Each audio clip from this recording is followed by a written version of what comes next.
Hey guys, how's it going? Hope you're doing well. My name is Crown, and today I'm going to read you some very interesting stories that I hope that you're gonna love. And now, without further ado, let's go!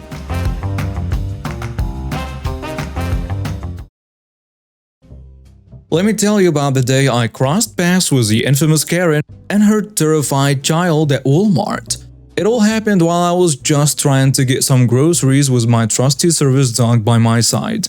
My dog, a 115-pound female King Corso, is a lifesaver. Not only does she provide me with essential alert and response support, but she's also been trained for mobility assistance. She might not be the typical breed you'd expect for a service dog, but she was a natural at it. She started as my beloved pet and over time became the service dog I needed. She's a 100% good girl. On that fateful day, I made a mistake by ignoring my dog when she started alerting me to my heart rate. I figured she was just after the sandwich I was munching on. But boy, was I wrong. As I continued shopping, I suddenly felt incredibly dizzy and out of breath. I had to sit down in a quiet corner of the store, and my dog immediately jumped into action, providing deep pressure therapy to help me stabilize. I must have been on the floor for about 10 minutes, and during that time, a kind Walmart staff member came over to check on me. "Are you alright, ma'am?" the staff member asked. I managed a weak nod, my breathing slowly returning to normal. "I think so. Just needed a moment. Thank you." They handed me a free bottle of water, and I couldn't help but feel immensely grateful for their assistance. Little did I know this simple act of kindness would soon be overshadowed by an entitled woman and her frightened child. While I was still recovering on the floor, I noticed the same child from a distance, and she was in the midst of another meltdown. The child's mother, whom I had encountered before, had explained that her daughter had autism. This time, the child was screaming and crying, her tiny hands covering her ears as she pointed at my dog. I could empathize with her fear. After all, my dog was no lab dog. She was a massive, powerful presence, and if you don't know her, she could seem intimidating. But my furry companion was all about love and support. I had a brief interaction with the mother during the previous encounter. She had been reasonably understanding, explaining her daughter's fear and autism. So I assumed that she would take her child away from the situation, as any responsible parent might do. However, that wasn't what happened. Instead, the woman had the audacity to call 911 right there in the Walmart aisle. I couldn't believe it. I was still recovering, and here she was calling the police on me. Time ticked away slowly as I tried to remain calm, my dog providing comfort with her presence. Eventually, the police arrived at the scene, and the entitled mother wasted no time in unleashing her tirade. "This woman is faking a disability. She's too young to be disabled. Her dog should not be allowed near food indoors," she yelled. I was taken aback by her accusations. I'm Asian, and she didn't hesitate to make it about my ethnicity. She went on to blame people like me for the lockdowns she had to endure and insisted that I should be more considerate and stay home, away from everyone, and to keep my dog locked away. My dog, bless her heart, was adorned with her service dog vest, complete with tags that clearly identified her as such. I reached into my bag and handed the police officers my medical note, which stated that I required the service dog for my disability. The officers took a moment to review the documents and assess the situation. After a brief conversation amongst themselves, they approached me with a calm demeanor. "We've verified your documentation, ma'am," one of the officers said. "You are within your rights to have your service dog with you." I let out a sigh of relief. "Thank you, officers. I appreciate your understanding." The mother, however, was far from satisfied. She continued to protest, insisting that I was still a fraud and that the officers were in the wrong for not siding with her. The manager of Walmart had been called to the scene by now, and he addressed the situation firmly. "Ma'am, I've reviewed the situation, and it's clear that this woman has a legitimate service dog. She's well within her rights to be here. However, your behavior is disruptive and causes distress to other customers. I'm afraid I have to ask you to leave the store." The entitled woman's face turned beet red with anger. "This is outrageous. I demand to speak to your corporate office. The manager remained composed. You are welcome to contact our corporate office if you wish, but for now, I must insist that you leave the premises. Reluctantly, the entitled mother started to gather her things, all the while muttering angrily under her breath. The police officers gave her a warning for wasting their time and escorted her off the property. As she was being led away, she shot me one last venomous look and muttered, "You people always get away with everything." It was disheartening to encounter such ignorance and entitlement, especially when I was just trying to go about my day with the support of my faithful service dog. The manager approached me with a sympathetic smile. "I'm really sorry you had to go through this," he said. "Is there anything else we can do to assist you?" I shook my head, grateful for the support I had received from the Walmart staff and the police officers. "No thank you, I just want to finish my shopping and head home." With that, I gathered my groceries and my loyal cane corso by my side, and I continued my shopping trip. It was a day I wouldn't forget, a day when I encountered an entitled Karen and her frightened child in the aisles of Walmart. But despite the challenges, I knew that the bond between me and my service dog was unbreakable. I'm just an ordinary guy who's had his fair share of ups and downs in his life, but there is one particular day that stands out amongst the rest. A day when my sister, a US Marshal, became my hero and saved me from the clutches of an entitled Karen. It's a story that I will never forget. The story goes back a bit to when I was about 6 weeks shy of turning 21. You see, my family is a bit scattered when it comes to age. I have 2 older half-sisters, both from my father's previous marriage, and they are 12 and 10 years older than me. On the other hand, I also have a younger half-brother from my mother's later marriage, and he's 7 years younger than me. At the time, I was living on my own, as both my parents had passed away, and I had managed to secure a subsidized apartment. You see, in Massachusetts, where I lived, it's a real struggle to make ends meet, especially when you work a regular retail job like I did. My brother's 10th birthday was just around the corner and my older sister was in town visiting her mom. You should know that she's a US Marshal working out of San Francisco at the time. She's always been a tough and protective big sister, and she offered to take me to the nearby toy store to stop for a special gift for my brother. It sounded like a plan, and after I finished my shift at Store X, a bargain store that was drowning in New England holiday cheer, we set off on our mission. At that time, my store's dress code was pretty relaxed for us regular employees.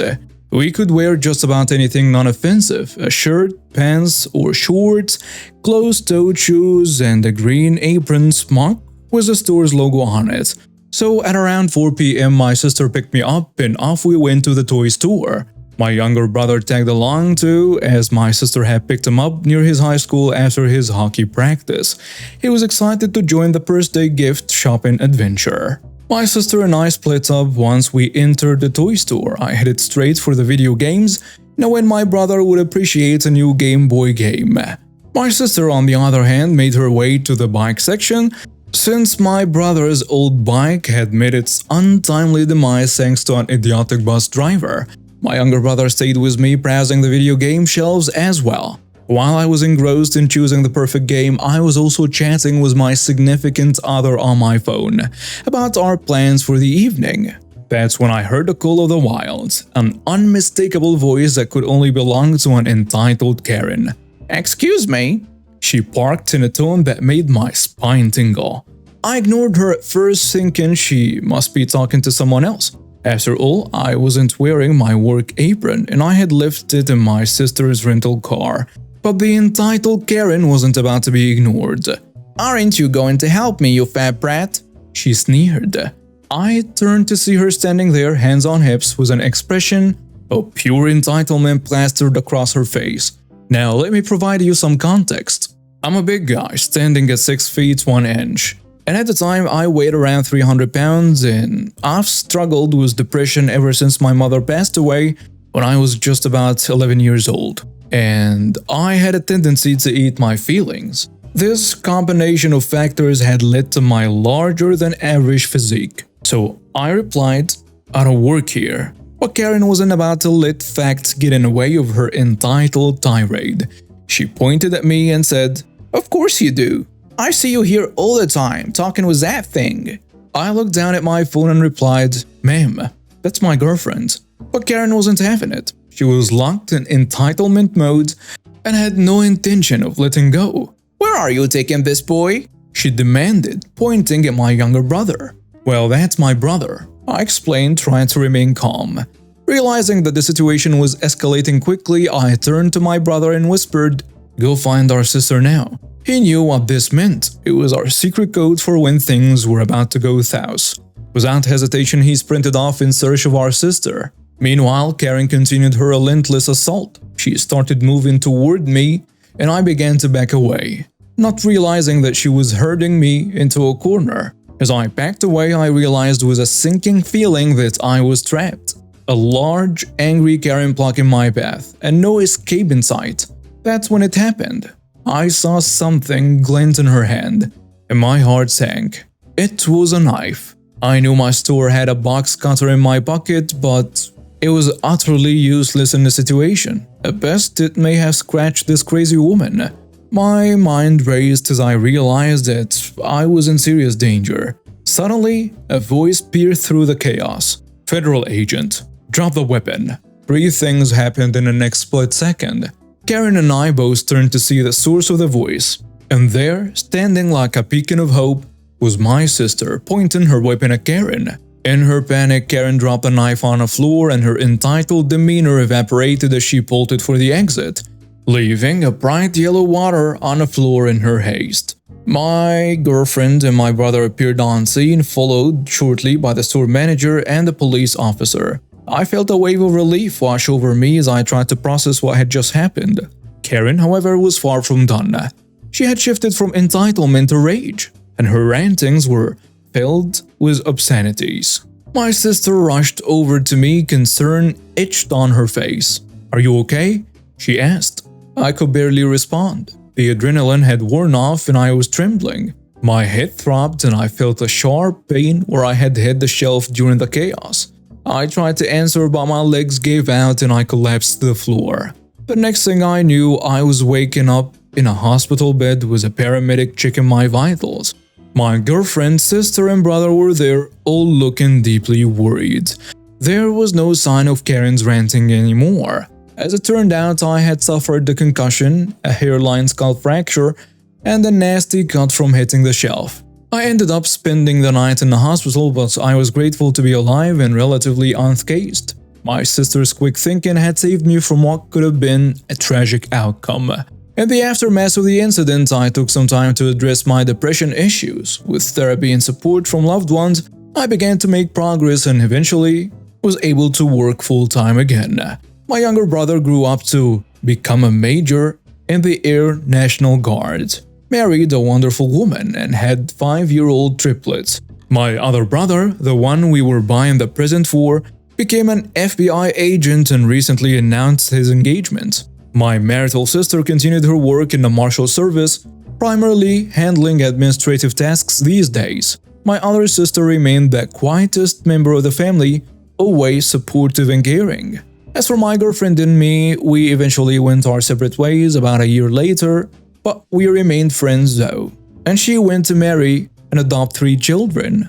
She found a fulfilling career managing a big electronics store, known for its blue logo. What about Karen?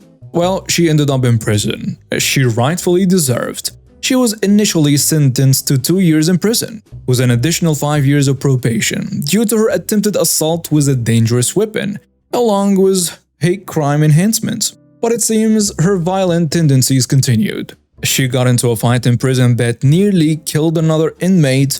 As a result, her sentence was extended by another 15 to 25 years, and she was recently denied parole for the 2nd time. So yeah, that's the story of the day my sister, the US Marshal, saved me from an entitled Karen.